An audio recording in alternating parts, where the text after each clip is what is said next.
très justement, les hommes n'apprennent pas. Et Exactement. parlons de la montagne Pelée, sur l'île de la Martinique, par exemple. On a fait une petite, vidéo il y a quelque temps Oui, déjà tout à fait. concernant, justement cet événement assez dramatique qui s'est Tout à passé fait, qui est méconnu, à mon humble avis, qui est surtout assez méconnu. dans nos milieux.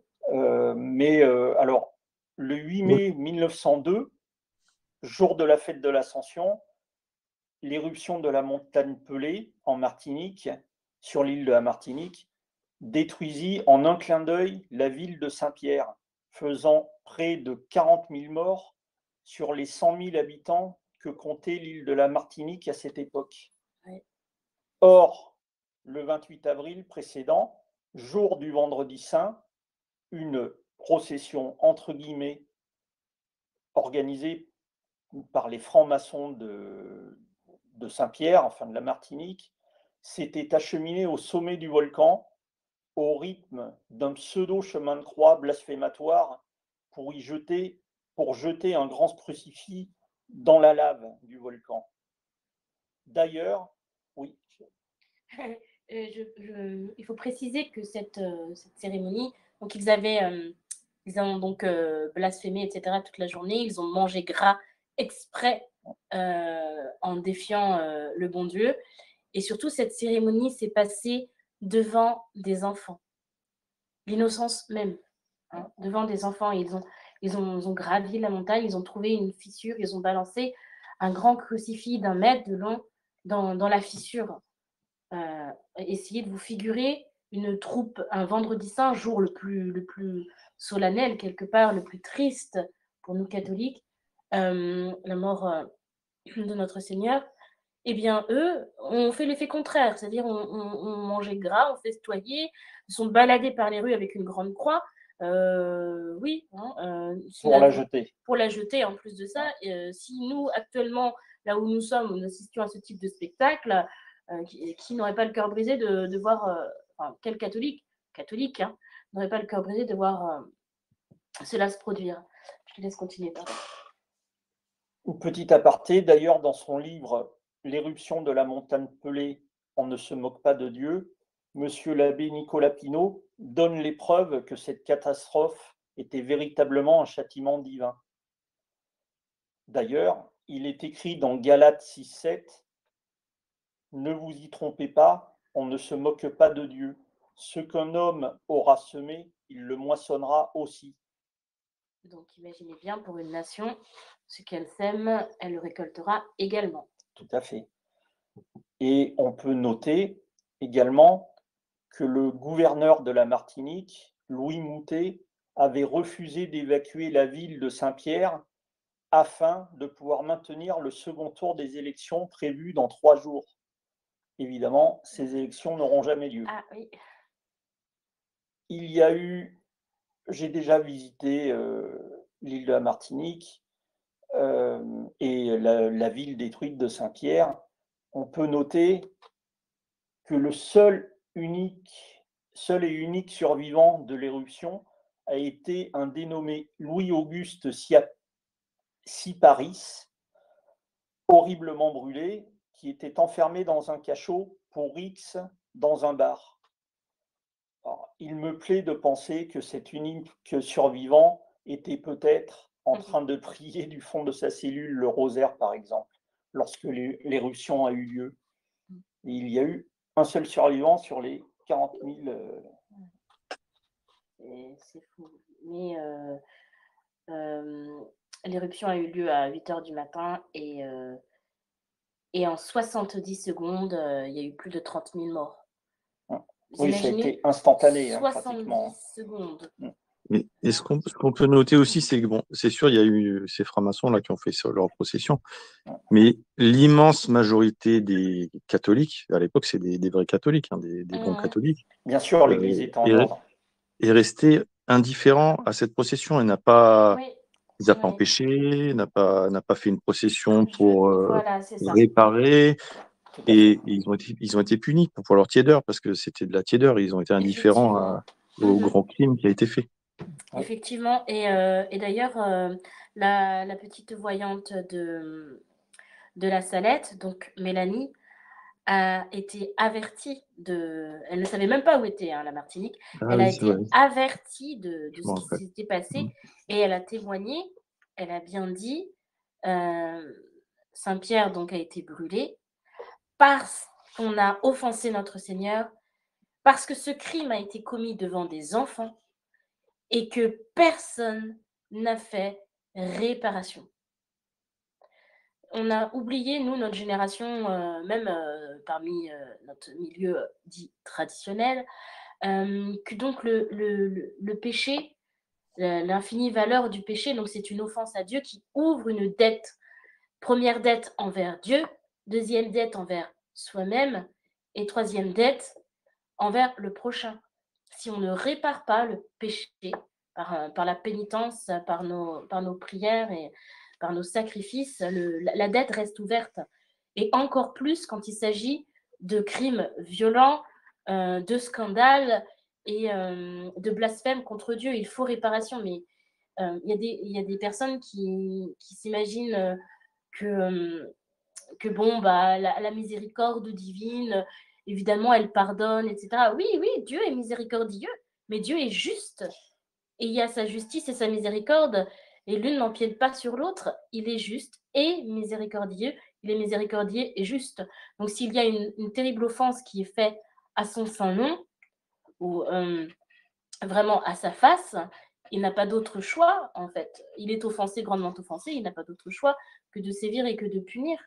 Il y a, il y a, il y a vraiment cette espèce de mollesse où on s'imagine le bon Dieu comme un vieux grand-père, par exemple. Oh, mes pauvres enfants, mais oui, mais oui. Non, non, Dieu, ce n'est pas cette image-là que l'on a du bon Dieu. Nous, en tant que catholiques, nous savons que Dieu est créateur, Dieu est maître de toutes choses, et, euh, et il est juste, il est bon, il est juste. Bien sûr, n'oublions pas, on dit souvent, enfin c'est sûr, Dieu nous aime, mais c'est pour cela Ouais. qu'il respectera notre choix. Mhm. Si on Absolument, ouais. choisit le mal, Eh ben, on ira en enfer parce qu'il nous aime et il respecte nos choix. la liberté Tout à fait. Il nous laisse la liberté, de faire le mal. oui, il nous Si on laisse le notre souhaite. libre arbitre. Libre Et arbitre, aussi, etc. on peut rappeler aussi que Notre-Dame a révélé que beaucoup d'âmes vont en enfer parce que personne ne prie pour elles. Et Oui, et ça aussi, c'est un devoir du catholique de prier tout à pour fait. la conversion des pécheurs, Tout Oui, à fait. et en donc premier lieu dans le de son entourage. voilà, c'est ça. Et Notre-Dame de Fatima, donc elle dit bien: «Il y a beaucoup d'âmes qui vont en enfer car il n'y a plus personne qui prie et se sacrifie pour elles». Tout à Et en fait. fait, tout est dans le «et». Donc prière Et et sacrifice. sacrifice ensemble. En fait, action, oraison et action ensemble. Si quelqu'un nous écoute, comment prier, ben, évidemment, prendre le chapelet, nous avons beaucoup de livres de prière, etc. Et puis l'action c'est l'immolation silencieuse. Dire c'est par amour pour vous et le salut des âmes, vous pouvez le répéter, cette oraison jaculatoire toute la journée, par exemple dans votre devoir d'état, quand il y a quelque chose qui est un petit peu plus difficile à faire, ou par exemple une réflexion d'une collègue, vous avez du mal à avaler le truc, eh bien, vous pouvez à ce moment-là, ce petit instant T, dire bon, cette réflexion-là, je vais me taire, Notre-Dame du Silence, aidez-moi, et je vais le ravaler, et c'est par amour pour vous et le salut des âmes. Et après, Oui. la Sainte Vierge, elle se débrouille très, très bien, très, très. Beaucoup d'expérience, hein, des années d'expérience sur son CV. Elle se débrouillera très, très bien pour porter notre sacrifice, notre prière devant le trône de Dieu. Il ne faut pas oublier, hein, vraiment, on a une responsabilité, nous, en tant que catholiques, mais aussi catholiques des derniers temps, quand on a cette conscience-là de ce qui se passe dans le monde, on ne peut pas rester indifférent, il faut qu'on prie et qu'on se sacrifie. Après, on verra tout ça au ciel. Hein. De toute façon, on n'est pas propriétaire de la grâce. Hein. Voilà, la grâce, elle est gratuite, elle est donnée. On n'est pas propriétaire de quoi que ce soit, bien au contraire. Et donc, on donne, on offre, et puis après, c'est la Sainte Vierge qui, après, voilà, co-rédemptrice, canal de toutes les grâces, qui, après, dispatche autour de ses enfants, voilà, ici pour la conversion d'un pécheur. On est tous, en fait, enfants, enfants de Dieu par le baptême, mais membres du corps mystique du Christ. Malheureusement, il y a une partie de ces membres qui sont comme on dit, des sépulcres blanchis, c'est-à-dire qu'ils ne Oui, vivent tout plus à fait. dans l'état De grâce. grâce. Mais nous, en tant que voilà, catholiques baptisés et confirmés, validement confirmés, nous sommes soldats du Christ et nous avons cette responsabilité-là. Donc, dans les châtiments, il ne faut pas avoir cette mentalité qui peut s'apparenter peut-être de la paresse, mais de se dire oui, mais moi, je prie, je fais des sacrifices, ça ne fait pas de différence. Non, en fait, évidemment, si tout le monde se met à, si tout le monde se met à dire oui, mais Mais on ne voit pas les on effets ne voit qui pas est les effets. produit En au fait. ciel, hein, évidemment, mais les effets On sont ne voit pas. infinis. Par exemple, pour une personne qui est convertie, sa conversion, bon, voilà, elle reçoit la grâce de la foi, par exemple. Elle se renseigne sur Internet, non, je ne sais quoi. Elle tape sur sa barre de recherche. C'est déjà une grâce qu'elle se Ouais, pose des questions et qu'elle s'interroge.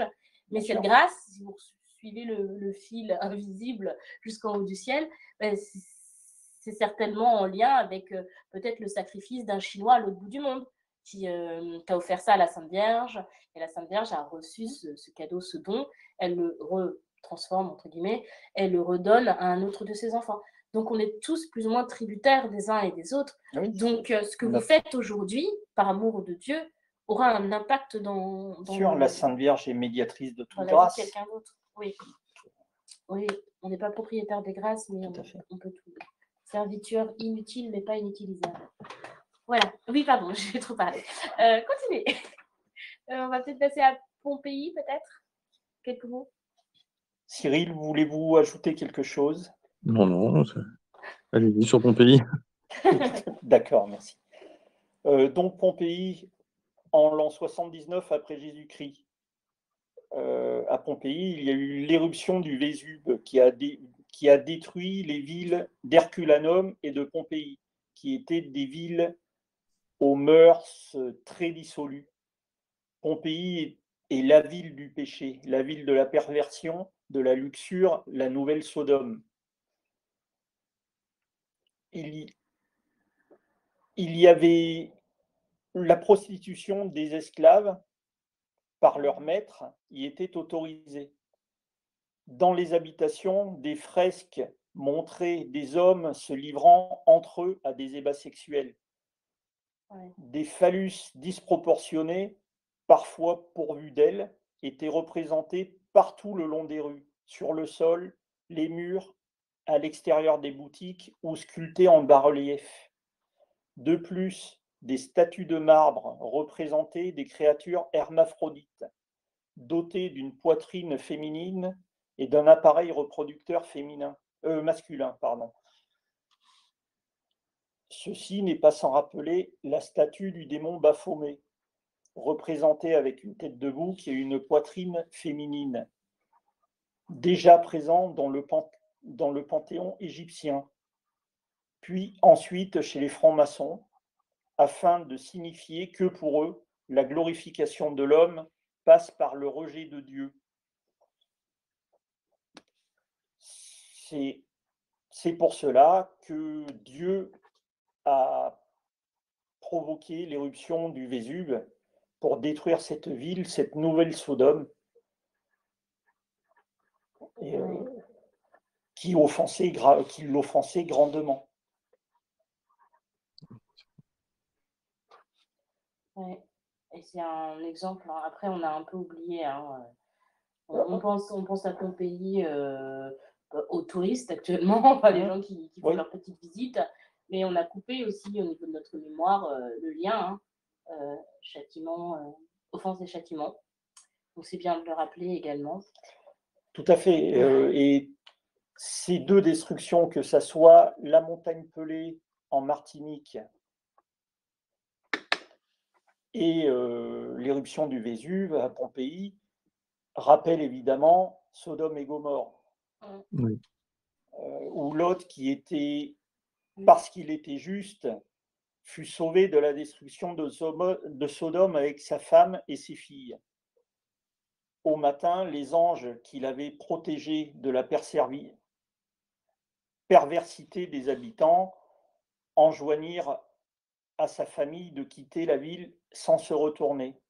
Or, la femme de Lot se retourna et elle fut pétrifiée sur place Oui, changer en statut de sel. Voilà, comme quoi, pour signifier qu'il ne faut pas se retourner sur son passé.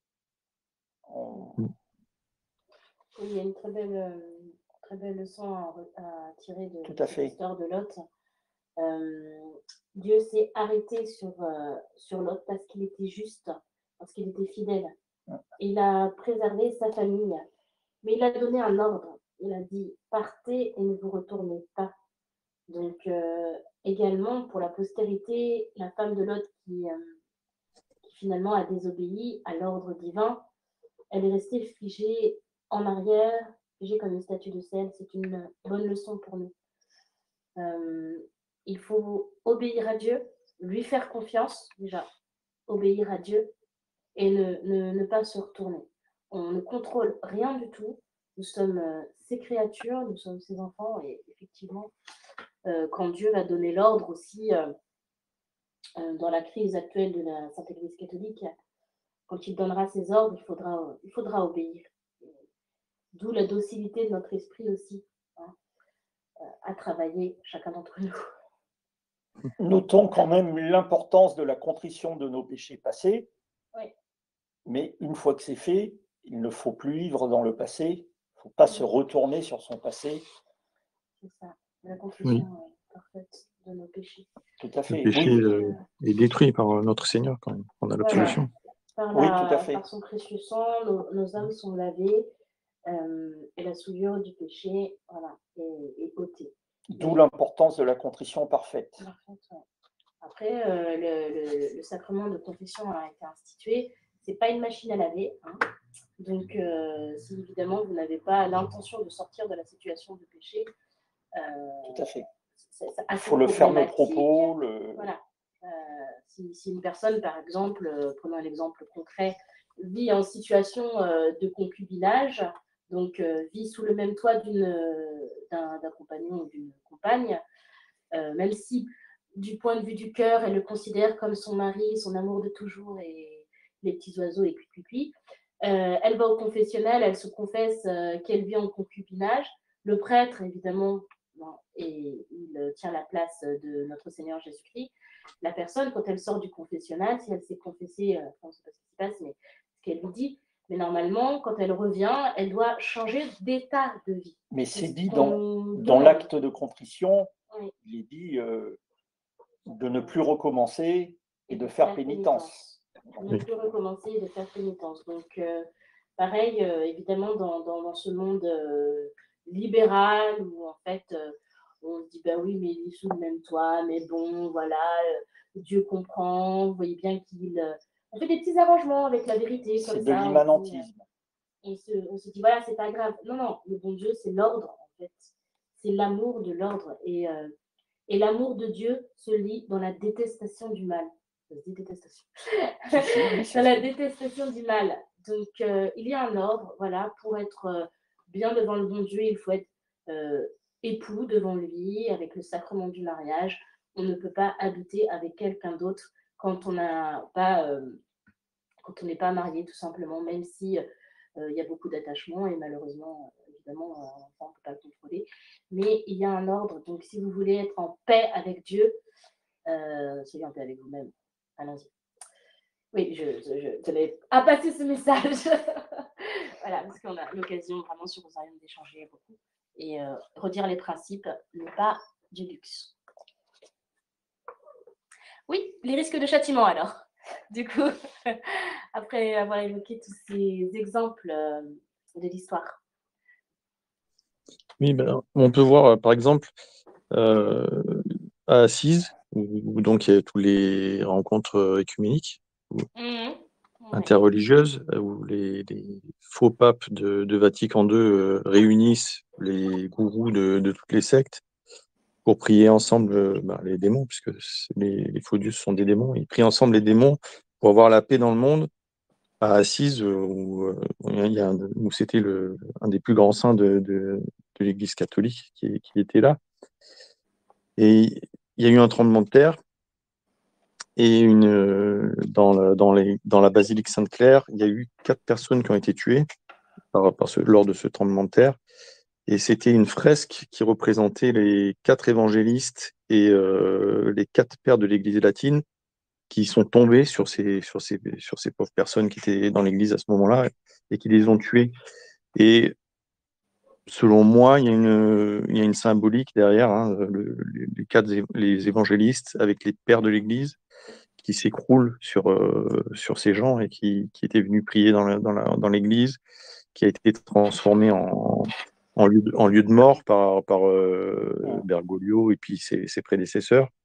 Il y a quelque chose à comprendre là-dedans, puisque les conciliaires, justement, ils rejettent les explications des saints évangiles par les pères de l'Église, qui sont les vraies explications des pères de l'Église. Hein. C'est pour ça que j'attache ton importance, moi, aux pères de l'Église et à leur interprétation des saints évangiles. J'en fais une lecture sur ma chaîne pour que les gens s'imprègnent vraiment de la manière dont on doit comprendre les saints évangiles, parce que c'est tellement riche quand ce sont les pères de l'Église qui l'expliquent. Et là, on a l'Église conciliaire qui nous dit non, c'était des mauvaises interprétations, puisque les pères de l'Église condamnent unanimement les Juifs et qui disent que c'est eux qui vont accueillir l'Antéchrist et qui vont l'aider à mettre en place son règne. Et donc, effectivement, dans la vision noachiste, hein, de cette Église conciliaire, c'est totalement inacceptable. Donc, on rejette les explications des pères de l'Église, et le fait que cette fresque soit tombée sur des gens pour les tuer, ça m'a interpellé, ça m'a fait penser à justement à un symbole et à cette prophétie là, de saint François d'Assise que vous avez publié sur votre chaîne, où il dit qu'il y aura un exterminateur qui va prendre la place du Saint-Père. Ouais, Tout à fait. Et ça, c'est un châtiment qui est lié directement à ce qui se passe à Assise. Oui. En plus, François, il est vraiment abominable. Il a dit qu'il allait faire qu'il avait entendu une voix comme Saint François, quoi il devait reconstruire l'église du Christ qui s'écroulait. Donc c'est. Oui. Mm. Mais n'oublions pas que les réunions d'assises de la Rome apostate ont commencé avec Wojtyla Jean-Paul II, Oui. mais elles perdurent. Elles continuent jusqu'à François encore qui fait des réunions à Assise. Oui, et puis leurs prédécesseurs en parlaient déjà. Hein. Oui. Dans un de mes livres, j'en parle de tout ce qu'ils ont fait justement pour favoriser ces rencontres, que ce soit avec les protestants, avec les juifs, etc. C'était déjà avant Wojtyla. Oui, tout à fait. Mais pas aussi manifeste. Hein. C'est sûr que Wojtyla, il a ajouté le spectacle à ce qu'avaient fait ses prédécesseurs. Tout à fait. Et Bergoglio a rajouté le nez de clown. Voilà.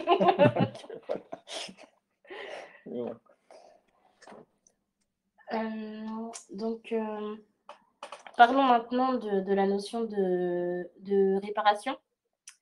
Donc, que peut-on faire en guise de réparation? Parce qu'on a parlé beaucoup de faits, on a parlé évidemment de scandales, de blasphèmes. Donc, parlons aussi de la réparation, donc du devoir du catholique. Oui, alors après, il ne faut pas perdre de vue aussi que chacun est responsable de ses propres péchés. Hein. Ça, c'est un message clair de notre Seigneur Jésus-Christ. Hein. On n'est pas responsable des péchés de ses parents, mais collectivement, il y a quand même une responsabilité de la société qui doit rendre un culte à Dieu, puisque c'est lui qui maintient la société en état de marche. C'est par sa volonté que la société fonctionne. Donc, on a un devoir de rendre un culte public à Dieu. Et on ne peut pas accepter justement de vivre dans une société qui rejette notre Seigneur Jésus-Christ. On doit, de notre côté, lui demander pardon pour les autres et prier pour que les choses s'arrangent et faire des sacrifices, comme vous l'avez dit, les choses s'arrangent, quoi. Oui. Voilà, Et c'est en ça. plus, on a un devoir vis-à-vis aussi de Notre-Dame qui a demandé certaines choses et on doit le faire pour lui obéir et pour que les choses s'améliorent ou aillent mieux à un moment ou à un autre. Oui, effectivement, il y a ce devoir de personnel et puis collectif, oui, parce que nous sommes membres du corps mystique du Christ par le baptême, donc nous sommes une partie de lui, et effectivement, nous sommes ses enfants. Et Eric, ajoutons quelque chose par rapport à cette Seulement, prise de conscience. n'oublions pas que plusieurs fois, Notre-Dame a été on ne peut plus claire concernant le fait que nous devons prier, réciter quotidiennement le chapelet et faire pénitence. N'oublions jamais, Et aussi les oui, premiers samedis du mois, oui, Oui, la communion réparatrice du premier samedi du mois. oui, tout à fait. N'oublions jamais que l'humilité, l'obéissance et la patience sont des sacrifices agréables à Dieu. Oui. oui. Et évidemment, soyons conscients que le fait de participer aux élections, j'en ai déjà parlé avec des candidats républicains, j'aime bien rabâcher ces choses-là, La répétition et l'enseignement est de l'âme. fortement pécamineux. Ce n'est pas comme ça qu'on va réparer quoi que ce soit ou arranger quoi que ce soit. Nous devons nous consacrer évidemment au cœur immaculé de Marie, qui est une dévotion qui découle des apparitions de Notre-Dame du Rosaire à Fatima. Fatima étant pour le culte du cœur immaculé de Marie ce qu'est Paray-le-Monial pour le culte du cœur sacré de Jésus. De plus, comme l'a demandé à partir de 1673 notre Seigneur Jésus-Christ à Sainte Marguerite Marie Alacoque à Paray-le-Monial, nous devons consoler son divin cœur en se consacrant en lui rendant nos hommages et notamment par la pratique de l'heure sainte. Heure sainte que nous pratiquerons tous les jeudis soirs sur Rosarium, sur le canal Telegram de Rosarium. Si vous ne connaissez pas la pratique de l'heure sainte, nous ferons une joie de vous l'apprendre si vous ne connaissez pas.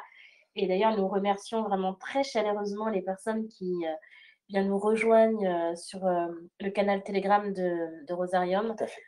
Maintenant, nous sommes un bon petit groupe et vraiment actif, vraiment qui participent. Et ça fait vraiment plaisir de voir des gens qui sont isolés finalement un peu partout. Alors, pas juste en France, hein, on a aussi le Québec, l'Afrique, enfin le Portugal, Angleterre, etc.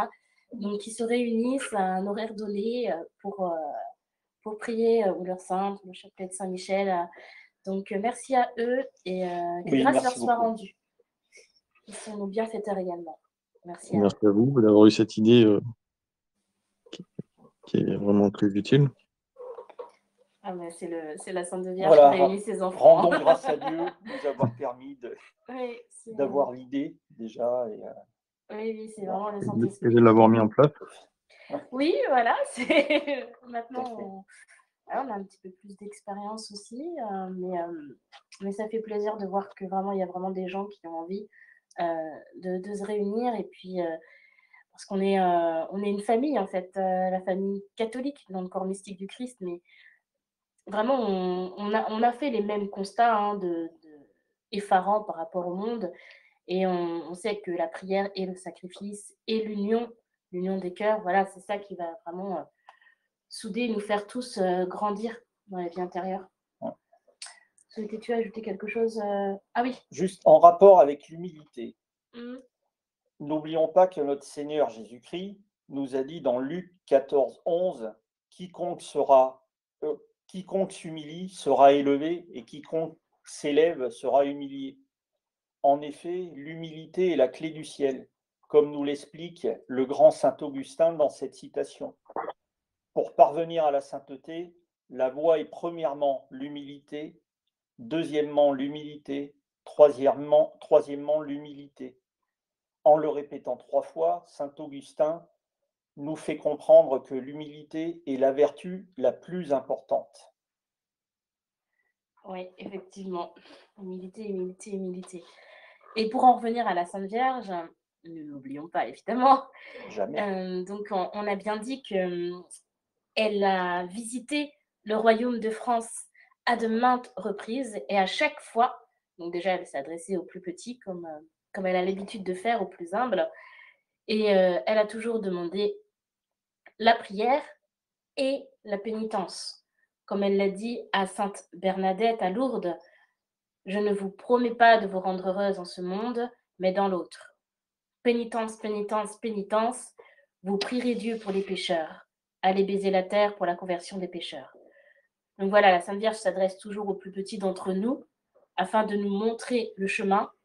Donc nous devons rester humbles et parce que notre orgueil et notre attachement aux richesses matérielles dans ce monde n'ont aucune valeur aux yeux de Dieu. Ce qu'il veut, c'est un cœur qui aime et un cœur soumis à sa sainte volonté. Voilà, après, notre Seigneur nous l'a bien dit dans Luc 13, 3, « Si vous ne vous repentez pas, vous périrez tous également. Alors ne nous laissons pas contaminer par les concupiscences et la décadence et la corruption et l'esprit du monde. » Mais pour se connaître et pour connaître notre Seigneur, il faut aussi se connaître. Voilà, nous avons tous en héritage le péché originel. Bien sûr, Donc nous nous sommes tous avons des tous blessures. marqués par le péché originel. Voilà, il y a des blessures dans nos âmes, dans nos histoires. Et notre Seigneur est le médecin qui va guérir tout ça, mais la grâce travaille sur la nature, ne l'oublions pas. Et c'est vrai que nous, sur Rosarium, on le martèle à chaque fois. La grâce travaille sur la nature, donc examinons-nous, profitons de ce temps qui nous est donné aussi pour à part se regarder le nombril, évidemment, de façon narcissique, mais je veux dire, mettons à plat un petit peu toutes nos histoires. On est des générations blessées, on est des générations brisées, pour la plupart d'entre nous, de parents peut-être divorcés, enfin pas forcément pur jus, c'est-à-dire nés dans les milieux tradis plus. Il y a des conversions qui se passent, mais par dizaines chaque jour, des personnes qui arrivent de milieux, voilà, de personnes divorcées, je le disais, mais Oui, ou tout également simplement, beaucoup viennent bouleversées, de familles qui ne sont du- pas catholiques. pas catholiques, recomposées, etc. Voilà. Donc il faut prendre en compte vraiment la nature sur laquelle vous allez travailler une fois que vous êtes converti, vous décidez d'être catholique, vous voulez vivre en catholique, ça ne se fera pas du jour au lendemain et ça ne se fera pas en un claquement de doigts. Nous, on fait aujourd'hui un petit entretien où on parle évidemment de faits de société, on parle de réparation, de blasphème, etc. Mais remettons-nous aussi au contexte de nous-mêmes, juste à notre petit niveau. Évidemment, on encourage toutes les personnes à aller voir un prêtre, Non, on a cool, s'il bien vous sûr. plaît, à faire une bonne confession, peut-être une confession générale, si quelqu'un nous écoute et ne l'a jamais fait. Et puis, si vous voulez vivre en catholique, oui, le chapelet, évidemment, tous les jours. Ça ne va pas forcément être très facile si vous ne l'avez jamais fait. Donc, commencez déjà par les prières usuelles, les prières basiques. Mais on le dit aussi sur Rosarium, un catholique seul, isolé, est un catholique en danger. En danger, oui. Donc n'hésitez pas vraiment à faire appel aussi à des personnes qui peuvent vous aider, vous accompagner, les prêtres, les catholiques dans les chapelles. Vraiment, si vous êtes à côté d'un lieu non nonacum, évidemment, vous rapprochez aussi des personnes qui sont comme vous, veulent gravir la grande échelle Oui, jusqu'au qui ciel. sont en train de Donc, cheminer. pas de panique, voilà. La Sainte Vierge est là, elle nous guide et on passe dans la patience, dans ce chemin de croix. Il faut vraiment rappeler que voilà, la grâce travaille sur la nature, ne l'oublions pas.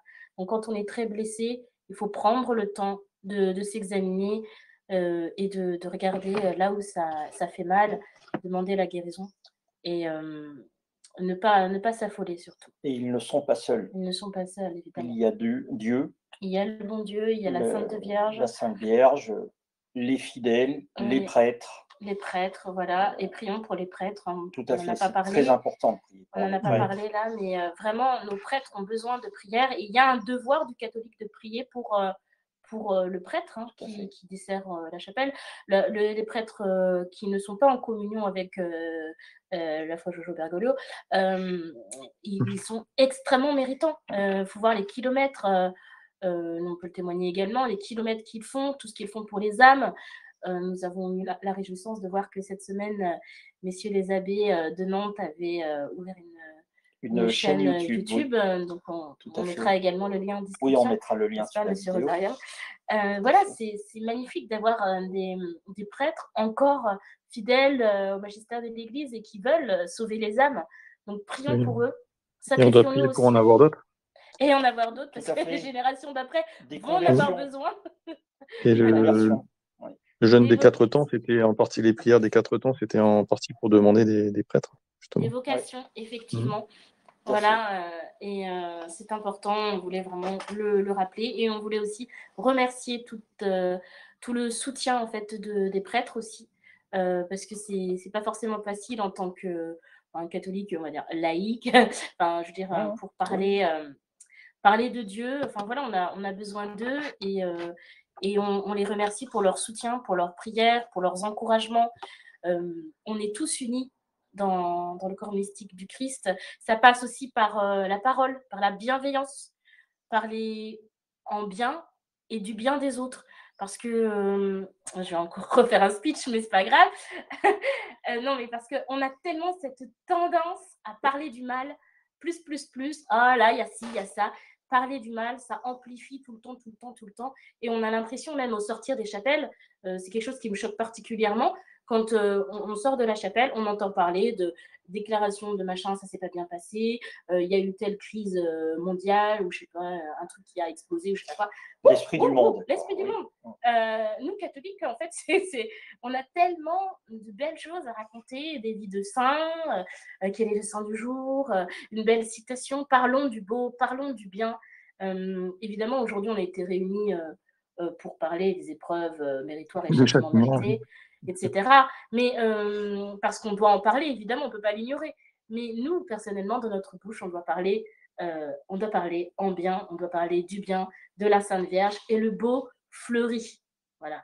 Et le beau, le vrai. Le beau, le vrai, la vérité. Tournons-nous vers Dieu et non pas vers l'esprit du monde. Voilà, c'était ensuite le second message que je souhaitais faire passer dans cet entretien-là. Donc, merci beaucoup pour votre patience. Et donc, nous terminons. Voilà, on a fait un petit peu le tour. Donc, pourrions-nous maintenant parler des épreuves méritoires et châtiments mérités? Si vous pouvez éclairer notre jugement là-dessus. Mais justement, si on parlait tout de suite là, des prêtres et des vocations, et du devoir de prier pour avoir des ouvriers pour la moisson. Et dans le catéchisme Spirago, j'ai relevé cette citation où il dit « C'est par les prêtres que la bénédiction ou le malheur descend sur les peuples, quand dans l'Ancien Testament, tous les autres fléaux ne suffisaient plus à ramener le peuple de ses erreurs. Dieu envoyait alors le plus terrible, celui des mauvais prêtres aveuglés. » Donc, vous voyez, c'est d'actualité, c'est vraiment un châtiment de notre temps d'avoir des prêtres aveuglés, quoi. Et ça rejoint la citation de l'Évangile. Si un aveugle conduit un aveugle, ils tomberont tous les deux dans le fossé. Et ça aussi, c'est des choses que ça m'a fait penser à ça. Oui, criant de vérité pour notre temps. Absolument. Et donc, puisque votre question, c'était sur les châtiments et puis les... Oui, pourriez-vous nous éclairer en faisant la distinction, du coup, entre épreuve méritée, épreuve méritoire pour moi, et châtiment mérité. Voilà, épreuve méritoire et châtiment mérité, s'il vous plaît. Le châtiment, donc, c'est la conséquence d'un acte pécamineux qui est assumé et non regretté, donc on mérite un châtiment. Alors qu'une épreuve, c'est des événements qui surviennent dans la vie de chaque personne et qui ne sont pas des conséquences d'actes pécamineux. C'est la croix que chacun doit porter, c'est ces épreuves-là. C'est par exemple Job qui a une série d'épreuves et ses contemporains, justement, se disent il a dû pécher pour avoir autant de malheur. Il le juge mal parce qu'il pense que c'est un châtiment, alors qu'en fait, non, c'était juste une épreuve parce que le démon avait dit au bon Dieu qu'il pouvait détourner Job du bien, parce que c'était quelqu'un qui était vraiment une très belle âme. Et malgré toutes les épreuves, il est resté fidèle au bon Dieu pour sa plus grande gloire dans le ciel. Ça, ce sont des épreuves méritoires, quoi.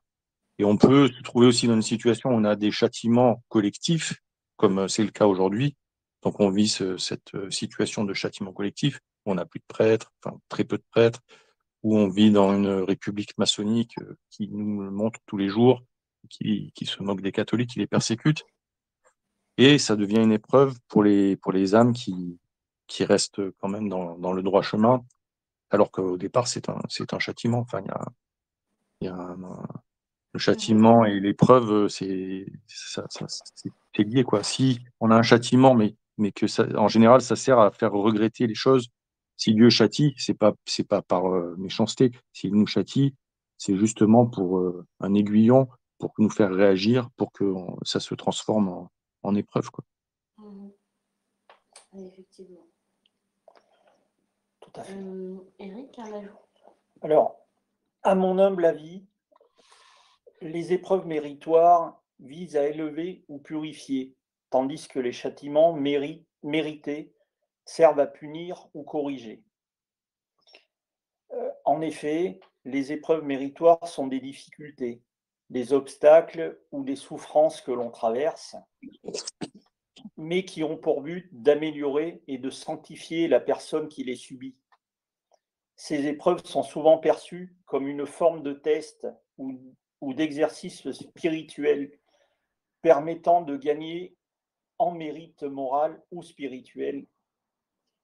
Dans la tradition catholique, surmonter ces épreuves est considéré comme une opportunité de croissance personnelle et de développement de vertus comme la tempérance, la force ou la foi. Tandis que les châtiments mérités, je vois ça comme si ce sont des sanctions infligées en réponse à une faute ou un comportement répréhensible. Ils sont perçus comme une conséquence juste et proportionnelle d'une mauvaise action, d'un péché. Le châtiment est souvent vu comme une forme de justice rétributive destinée à corriger, punir ou dissuader le comportement fautif, plutôt qu'à offrir une opportunité de croissance personnelle. Voilà la distinction entre épreuve méritoire et châtiment mérité. L'un sert à punir ou corriger, à purifier, et l'autre sert à punir et corriger. Oui, Cyril? Je pense surtout que c'est pour corriger, et Dieu, quand il nous envoie, bon, à part évidemment quand on voit les châtiments qui sont tombés là sur la Martinique, à Saint-Pierre et sur Pompéi, là c'est que la coupe était pleine. Mais certains châtiments, c'est vraiment pour que l'homme se change. C'est un aiguillon pour l'aider par exemple, à avoir une mauvaise opinion de lui. S'il tombe de plus en plus dans le péché, à un moment, il se dit, ben, voilà, je vois là où j'en suis, et il a envie de changer. Ça peut être ça aussi un châtiment. C'est pas forcément, faut pas voir ça comme comment dire, une punition. Une punition. Non, c'est notre Seigneur Jésus-Christ veut sauver toutes les âmes, et tous les moyens sont bons pour y parvenir. Et des fois, quand quelqu'un reçoit des châtiments comme ça, au bout d'un moment, il dit bon, ben, il veut changer, quoi. Oui, tout à fait. Cela résonne un peu en moi pour ma situation personnelle, dont je ne vais pas m'étendre sur mon passé ou autre, mais parfois, je pense que Dieu nous permet qu'on chute pour qu'il puisse nous relever. Et c'est un peu comme un enfant, un père qui apprend à son enfant à faire du vélo. Au départ, il lui met les petits trous de derrière, l'enfant fait du vélo, puis le père enlève les petits trous, l'enfant tombe, mais son père est toujours là pour le relever. Et ensuite, l'enfant sait faire du vélo tout seul. Je pense que Dieu nous permet de chuter pour pouvoir nous relever et pour qu'on puisse cheminer en vérité. Et avec l'humilité aussi. Se Et rendre avec compte l'humilité. qu'on n'arrive à rien tout seul dans son aide. C'est ça. Bien sûr. Et Mm. puis, Tout à fait. pour en revenir à la comparaison qu'on faisait tout à l'heure entre donc l'individuel et le collectif, il faut bien se rendre compte que nous aussi, dans nos vies, notre vie personnelle, on passe par les mystères du Très Saint Rosaire. Il y aura pour nous des temps donc, prévus par le bon Dieu, donc un temps de joyeux, un temps douloureux et un temps glorieux. C'est pareil aussi pour la Sainte Église catholique, j'y viendrai après, mais je veux dire, il faut cheminer voilà, avec le bon Dieu. Il y aura des choses plus faciles à vivre dans le temps de la conversion, par exemple. Au début, parfois, tout est beau, tout est joyeux. Oh là là, c'est trop bien, je suis catholique et tout. Au galop, Oui, au galop et tout. c'est la fougue des nouveaux C'est les convertis. nouveaux convertis sont trop Voilà. mignons. Oui, c'est des grâces spéciales oui, pour les nouveaux des grâces convertis. spéciales. Tout à fait. En fait, voilà, des grâces d'approche. Et puis après, il arrive le moment des mystères douloureux, où en fait, il y a quelques petits renoncements à faire. On disait tout à l'heure, sortir du concubinage, par exemple. Ou bien, voilà, changer d'état de vie, tout simplement parce que l'entourage est toxique pour nous. Voilà, nul ne peut servir de maître. Peut-être qu'il va falloir couper les ponts avec certains membres de sa famille, parce qu'ils ne sont pas catholiques ou clairement, ils ne visent pas le ciel, et que vous avez décidé que vous allez être catholique, vous allez aller au ciel, et que rien ne vous détournera de ce but, peut-être même couper les ponts ou s'éloigner avec certains de vos enfants.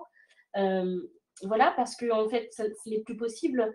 Quand on vit en catholique et que l'enfant, enfin votre enfant, mais qui est peut-être même adulte, vit dans le monde et a décidé de pactiser avec le démon, soyons clairs, dans tout ce qui est plus horrible et de déchéant, eh bien, pour le bien-être de votre âme, enfin pour votre salut, vous allez peut-être devoir couper les ponts et renoncer, et donc faire votre chemin de croix, parce que on ne choisit pas hein, les croix que le bon Dieu nous envoie. Il ne faut pas non plus les demander. Elles arrivent très bien toutes seules jusqu'à vous, rassurez-vous. Voilà. Il faut passer par les pas de notre Seigneur et crucifier nos péchés.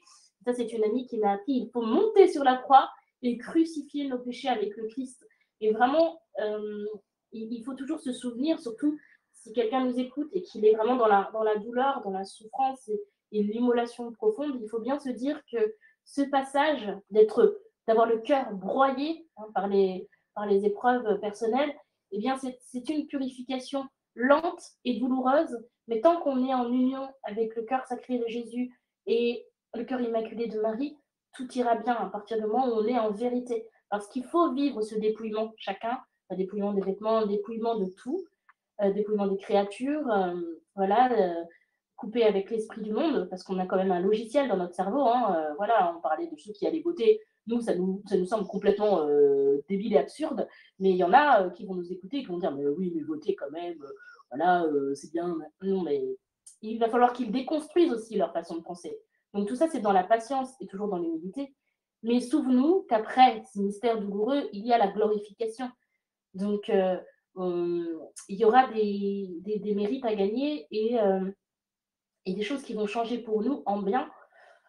Et que la Sainte Vierge, elle est toujours là, elle nous tient par la main, elle ne nous lâche pas, elle l'a promis. Et Dieu est fidèle aussi à ses promesses. On est du bon côté de la barrière quelque part, mais toujours dans l'humilité. Hein, que ceux qui sont là et qui marchent dans le droit chemin prennent garde à ne pas chuter. Hein. Évidemment, ne pas se retourner comme la femme de Lot et rester figé. Donc, c'était Saint Philippe de Néri, donc à l'oratoire, ces religieux, tous les matins, priaient ensemble et disaient « Seigneur, protégez Philippe et faites en sorte que ce soir, il ne tourne pas musulman. » Parce qu'en fait, on ne sait pas ce qui peut advenir. Toujours le libre arbitre, hein, le bon Dieu nous a laissé cette liberté, le libre arbitre, donc on est responsable de ses choix et des conséquences de ses choix. Mais par contre, voilà, le bon Dieu nous laisse libre de l'aimer ou de ne pas l'aimer. Donc voilà pour la petite conclusion à apporter. Nous arrivons à la fin de notre entretien. Qu'est-ce qu'on peut Conclusion, rajouter? peut-être? Oui. On peut conclure certaines choses après cet entretien. Cyril, Alors,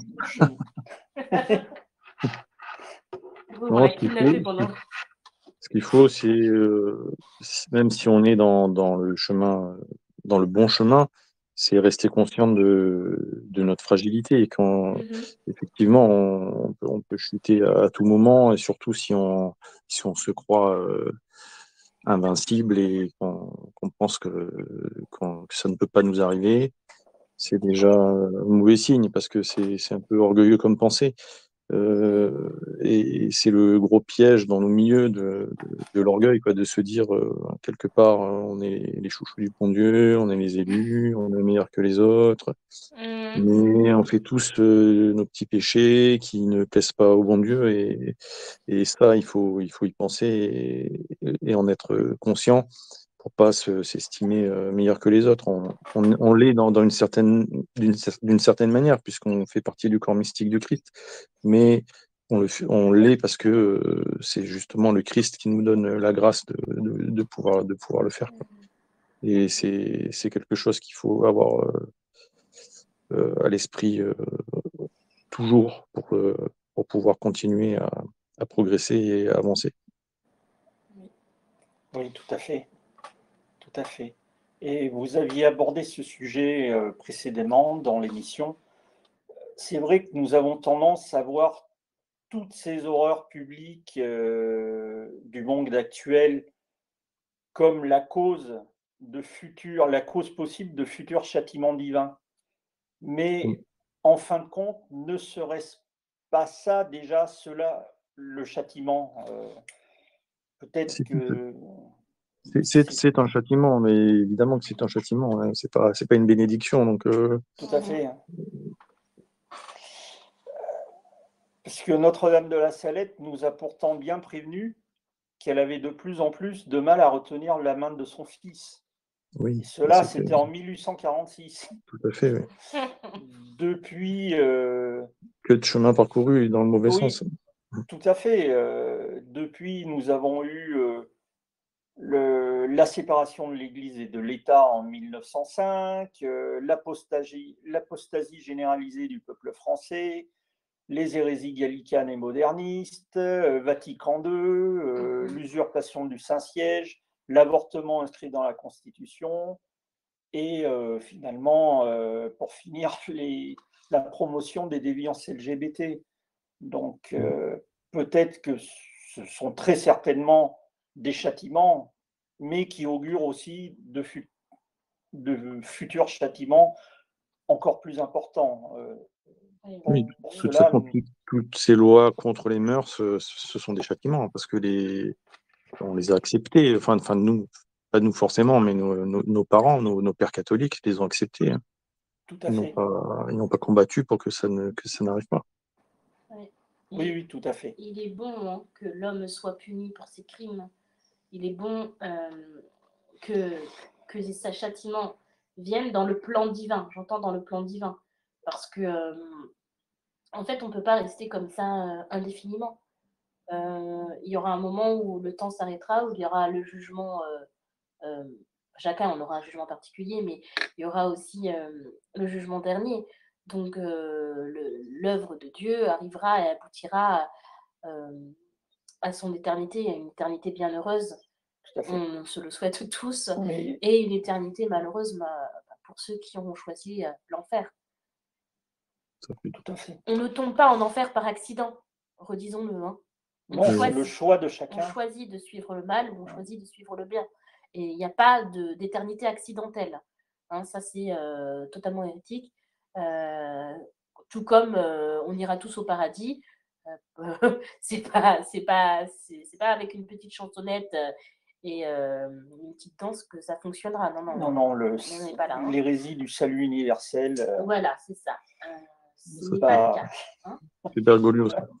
Ouais, non, mais redisons-le, hein, parce que dans la mentalité actuelle, les personnes se disent oui, mais au fond de moi, voilà, je suis quand même quelqu'un de bien, je paye mes impôts. C'est du sentimentalisme. Oui, hein, la religion catholique n'est pas du sentimentalisme, hein, voilà, il faut quand même remettre les choses dans leur contexte, hein, on a une éternité à gagner. un dieu à servir, voilà, des saints à imiter, une Sainte Vierge à honorer. J'aurais dû mettre dans l'autre sens. Mais voilà, le bon Dieu, la Sainte Vierge à honorer, etc. Et comme on dit souvent, l'éternité en enfer, c'est long, surtout vers la fin. C'est ça. Voilà. C'est ça, c'est très long. Une conclusion, Eric, rapidement, et ensuite nous libérons notre ami Cyril. Je vois une corrélation peut-être fortuite, je ne sais pas, vis-à-vis de la situation que nous vivons actuellement. Lors de la vision du pape Léon XIII, le 13 octobre 1884, Satan dit à notre Seigneur Jésus-Christ qu'il lui faut 75 à 100 ans pour détruire son Église. Or, Vatican II commence pile 78 ans après cette vision. Donc, cela expliquerait Vatican II et tout ce qui en découle, et toutes les concupiscences, la promotion de toutes les concupiscences, des fausses religions, et j'en passe, actuelles. Après. Oui, et puis aussi, c'est même 75 ans l'élection de Roncalli. Oui, c'est 75 ans exactement l'élection de Roncalli. Oui. Tout à fait. Coïncidence? Les coïncidences n'existent pas. Oui, et dans sa vision, le pape Léon XIII a vu les démons qui étaient libérés de l'enfer. Donc ça, c'est un châtiment. C'est quand le Christ permet que les démons soient libérés de l'enfer, c'est pour punir les hommes de crimes graves. Et ça, c'est un fait. Bien sûr, c'est un fait. Et, c'est bien que les hommes le méritent. Hein, oui. Et c'est des démons qui sont encore plus mauvais que les démons auxquels on a affaire d'habitude. Effectivement. Tout à fait. Donc oui, nous vivons des châtiments, puisque c'est même un Saint-Père qui l'a vu de ses yeux. Quoi. Oui, tout à fait. Tout à fait. Et, oui. Vas-y, chérie, si tu veux dire ta conclusion. Oui, ma conclusion. Eh bien, moi, je souhaite m'adresser aux personnes qui nous écoutent, tout simplement. Peut-être qui n'ont pas eu encore le temps de prendre conscience de ce qui se passe ou qui sont en train de prendre conscience de ce qui se passe. Vraiment encourager tous les catholiques donc à se mettre sous l'étendard de la Très Sainte Vierge Marie, voilà, à se consacrer à elle, par exemple sous la méthode du Père de Montfort. Hein, voilà, et puis, dans un sens plus général, de prendre conscience que nous sommes en croisade et qu'il y a une triple croisade, si on peut dire. Vraiment, déjà la première, je dirais évidemment, pour établir l'ordre, enfin le règne social de notre Seigneur Jésus-Christ. Et ça commence donc par une croisade contre nous-mêmes, parce que soyons conscients que nous sommes héritiers de toute cette propagande révolutionnaire. Il y a un logiciel finalement qui a été installé dans nos familles, parfois même dans nos cerveaux, etc. L'esprit des Lumières, l'esprit de mai 68. Voilà, donc il y a une croisade à faire contre nous-mêmes, c'est-à-dire comment agir en catholique, comment penser en catholique. Ça, c'est très difficile. Donc, il faut se rapprocher, évidemment, des prêtres, avoir des bonnes lectures et un bon entourage pour, en fait, contrecarrer cet esprit luciférien qui, finalement, s'insinue un petit peu dans les fibres de notre être, malgré nous, parce qu'on est responsable que de ses propres péchés, mais voilà. Une autre croisade très importante, je trouve, dans nos milieux tradis, donc pour l'unité, voilà. Nous, on peut le constater sur Zion, vraiment cette question d'unité. On voit bien que le démon, dès qu'il y a une petite union de quelque chose, il essaye de mettre son grain de sel et essayer de diviser les gens. Sur des détails. Sur des détails ou des gros détails aussi. Donc, on est obligé de s'exprimer en vérité puisqu'on aura des comptes à rendre au bon Dieu, évidemment. Mais il faut parler bien, il faut parler du bien. Il faut vraiment considérer les catholiques et puis spécialement dans nos milieux qui ne reconnaissent pas l'autorité de Bergoglio, vraiment s'unir dans la prière, mais aussi dans l'action. Et il y a trop de divisions, même au sein des chapelles, des choses comme ça. Donc, en fait, parlons bien de nos prêtres, souhaitons du bien à tout le monde. Et ça fait un peu les petites fleurs et les petits oiseaux à nouveau, mais bon, ça c'est la petite touche féminine, hein, faut pas s'en empêcher. Mais zut, en fait, voilà, on est tous catholiques, on veut tous aller au ciel, donc visons l'unité. Et puis une dernière croisade, je pense, pour accueillir toutes les personnes aussi qui se convertissent. C'est pas facile. Nous, on a l'occasion vraiment de gens qui arrivent sur le canal de Rosarium. Voilà, on fait des salons ouverts, comme là, on enregistre actuellement sur un de nos salons. Eh bien, les gens arrivent, posent des questions et se disent, ben voilà, je voudrais me faire baptiser, etc. Qu'est-ce que je dois faire? Quand je tape catholique sur Google, ça me ramène à des espèces de clowns qui dansent autour des autels. Je sais très bien que c'est pas là que je dois aller. Donc, accueillons aussi ces personnes-là. Et je voudrais dire, ces personnes-là, elles ne sont pas isolées, elles ne sont pas toutes seules. Il y a des prêtres qui peuvent écouter. Évidemment, c'est vous qui devrez faire le chemin, le grand chemin, mais vous n'êtes pas tout seul et il faut vraiment les accueillir et apprendre à les accueillir.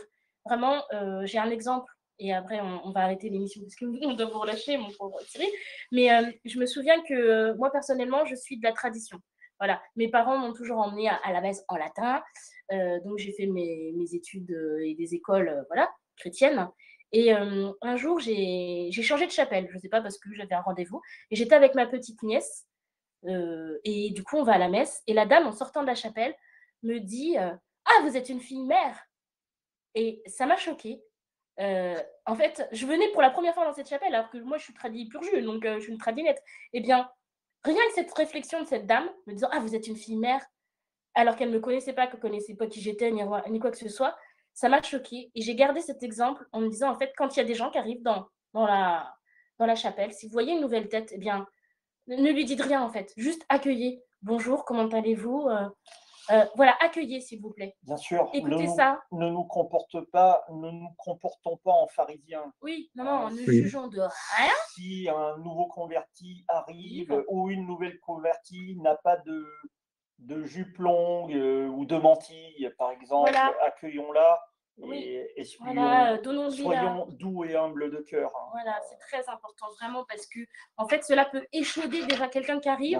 Alors moi, je n'étais pas du tout échaudée, enfin, je pas dans ce sens-là, du moins, mais ça m'a rappelé l'importance de l'accueil, en fait. Nous, on est catholiques, alors peut-être qu'on a le logiciel tradit pur jus depuis des générations. Ok, super, mais qu'est-ce qu'on en fait maintenant? Donc, évangile, ça signifie quoi? Envoyer. Hein. Donc, on est des envoyés, on doit témoigner de notre foi, mais accueillir aussi ceux que la Sainte Vierge appelle aussi. Voilà, c'était la dernière chose à dire. Je laisse la parole à Monsieur Rosarium. En tout cas, on vous remercie vraiment du fond du cœur, Cyril, d'avoir accepté notre invitation. Cyril. Franchement, c'est moi qui vous remercie. Super chouette, c'était très agréable. Je rappelle tout de même que votre livre, le tome 4 de la chute de Sardes, Asmodée contre la famille, est toujours disponible aux éditions Saint-Robert Bellarmin, au collectif Saint-Robert Bellarmin. Oui. Nous mettrons le lien en description sous la vidéo. Merci. Et que je vous en prie, Cyril, et que vous possédez la chaîne du même nom, la chute de Sardes. Exactement. Donc, n'hésitez pas à vous abonner. Et elle vous fera grandir en sainteté, si je puis dire. Elle vous aidera dans votre cheminement, j'en suis sûr. Merci beaucoup. Nous terminons peut-être par un Ave Maria et à la grâce de Dieu. Merci à vous. Ave Maria. Au nom du Père et du Fils et du Saint-Esprit, ainsi soit-il. Ave Maria, gratia plena, Dominus tecum, benedicta tu in mulieribus et benedictus fructus ventris tui, Iesus. Santa Maria, Mater Dei. Ora pro nobis peccatoribus, nunc et in hora mortis nostrae. Amen. Amen. Au Au nom du Père et du Fils et du Saint-Esprit, ainsi soit-il. Deo gracias. Deo Deo gracias. gracias. Merci beaucoup, Cyril. Merci. Merci à vous. Au revoir. Au Au revoir. revoir. Que Dieu vous garde. Redemptoris Mater, qui per via celi porta manes, et stella Maris, succur